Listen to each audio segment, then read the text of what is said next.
అందరికీ శనార్థులు. మంచిగున్నారా? ఈ వీడియోని పూర్తిగా చూడండి, నన్ను ఎంకరేజ్ చేయండి. ఈ జాతర పెద్దపల్లి జిల్లాలోని దేవునిపల్లి అనే గ్రామంలో జరుగుతుంది. ఇక్కడ లక్ష్మీ నరసింహస్వామి వారు గుట్టపైన గుట్ట కింద ఉంటాడు.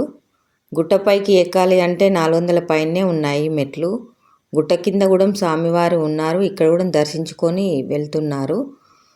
ఈ స్వామివారి కళ్యాణము కార్తీక పౌర్ణమి నాడు స్టార్ట్ అయ్యి తర్వాత 5 రోజులకు రథోత్సవం జరగడంతో ఈ జాతర ముగింపు అవుతుందంట. ఇక్కడ ఈ 5 రోజులు పిల్లల తినుబండారాలు, కొబ్బరికాయ దుకాణాలు, షాపులు చాలా వెలిశాయి. జాతర చాలా పెద్ద ఎత్తున వైభవంగా జరుగుతుందంట. మేము ఇది మొదటిసారి వెళ్ళాము. నాకు బాగా నచ్చింది. మీ అందరికీ కూడా నచ్చుతుంది అని ఈ వీడియో చేశాను. ఈ వీడియో నచ్చితే లైక్ చేయండి, సబ్స్క్రైబ్ చేయండి, షేర్ చేయండి. Thank you. Me Velupula Lakshmi.